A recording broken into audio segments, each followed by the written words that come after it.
Hallelujah, hallelujah. Hanapin ang poong mahal, siya'y ating matatagpuan, sa kanya tayo magdasal. Hallelujah,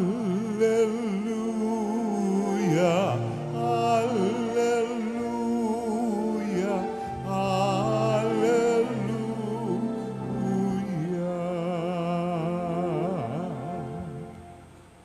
Sumainyo ang Panginoon. At sumaiyo rin. Ang mabuting balita ng Panginoon ayon kay San Mateo. Papuri sa iyo, Panginoon.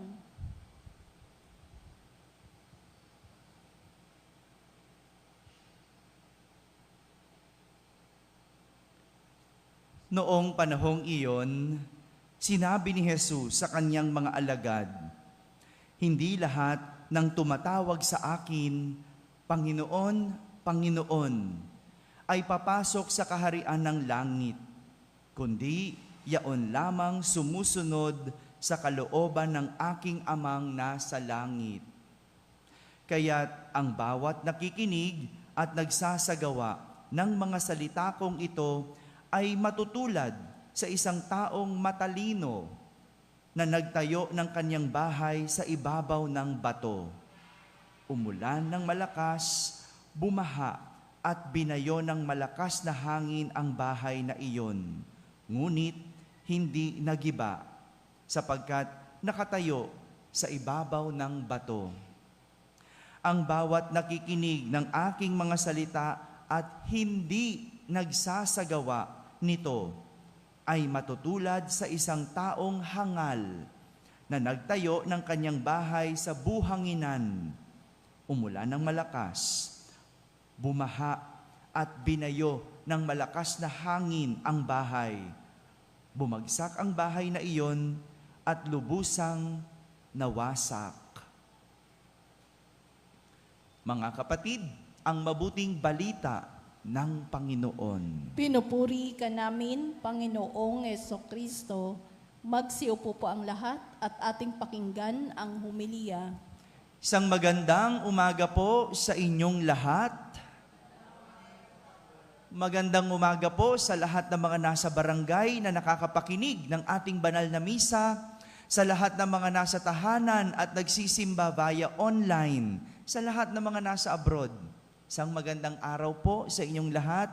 Kasama po kayo sa aming pagdiriwang ng banal na misa dito sa ating parokya. Simula Lunes hanggang sa araw na ito, tema tungkol sa pag-asa, ang binibigyan diin ng ating mga pagbasa. Talagang ang kulit at kinukulit tayo ng ating mga pagbasa tungkol sa tema ng pag-asa. Balikan natin, noong Lunes, tinuruan tayo ng mga pagbasa kung ano ang pag-asa. At ito ang pagpasa sa Diyos ng mga bagay na hindi natin kaya. Ulitin ko po, ang pag-asa ay ang pagpasa sa Diyos ng mga bagay na hindi natin kaya. Nung Martes, tinuruan tayong umasa sa awa ng Diyos, na ang pangunawa ng Diyos ay laging may awa. Ang pangunawa ng Diyos, laging may awa. So, nung Martes, tinuruan tayo na umasa sa awa ng Diyos. Miyerkules, kahapon, ipinakita sa atin ng ating mga pagbasa ang kabutihan ng Diyos. Kaya tinuturuan tayong umasa sa kabutihan ng Diyos. Samantala, ngayong araw na ito, Huwebes, isa na namang uri ng pag-asa ang tinuturo sa atin ng ating Ebanghelyo. At ito ay ang pag-asa sa plano ng Diyos. Sabihin nyo nga po, plano ng Diyos. Narinig natin na sinabi ni Jesus sa kanyang mga alagad, hindi lahat ng tumatawag sa aking Panginoon, Panginoon, ay papasok sa kaharian ng langit. Sino ba yung mga tumatawag ng Panginoon? Di ba tayo? Yung walang tigil na magdasal, walang tigil na humiling. Alam mo, madalas nga, hindi naman Panginoon ang tawag natin eh. Alam niyo kung ano? Hello? Tanungin niyo po ako. Ano? Hindi naman Panginoon ang tawag mo sa dasal. Ano? Panginoon. Panginoon. Diba? Wala tayong tigil. Humingi. Sa ating dasal, hindi ka naman tumawag talaga sa Diyos. Humingi ka lang sa Diyos. Penge noon. Penge noon. Kaya ang sabi ni Jesus, hindi lahat ng tumatawag na Panginoon, Panginoon ay papasok sa kaharian ng langit, kundi yaon lamang sumusunod sa kalooban ng aking Ama na nasa langit. Kalooban ng aking Ama. Ang plano ng Diyos at ang kalooban ng Ama ay iisa.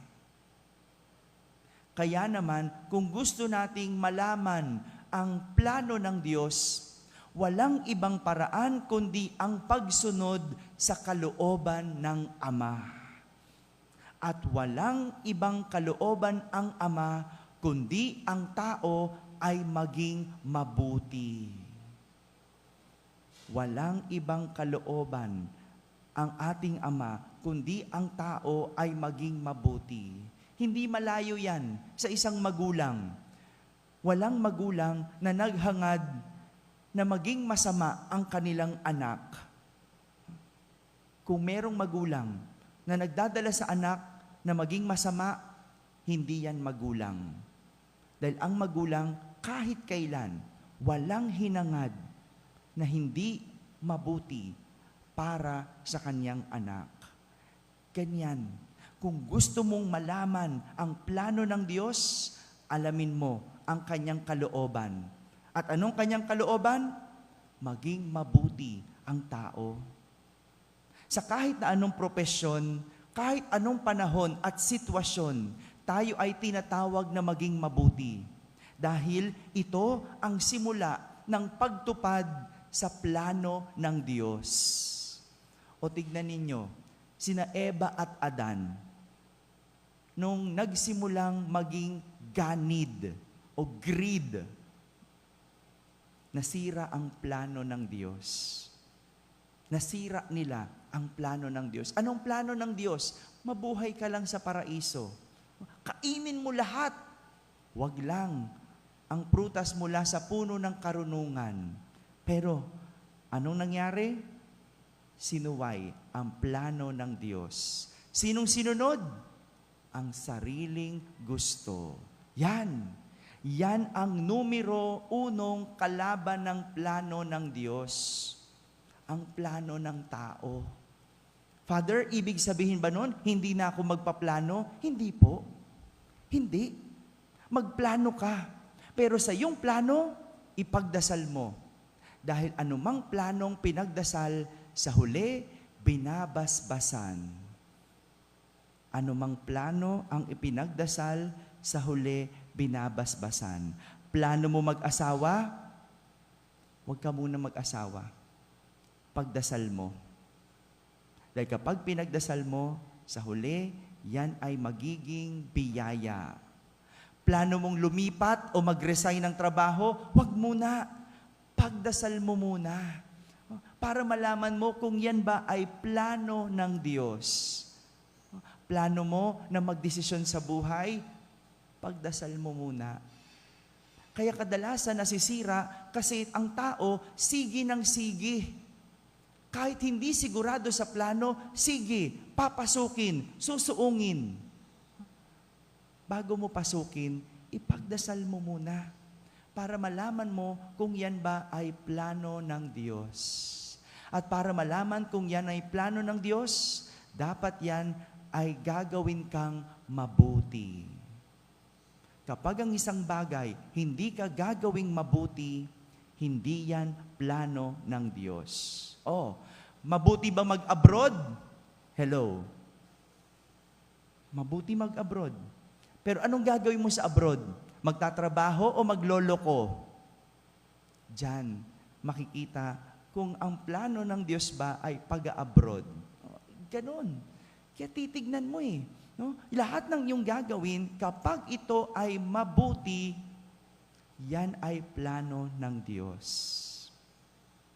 Mga kapatid, ang pag-asa sa plano ng Diyos ay resulta ng pagsunod sa kalooban ng Diyos.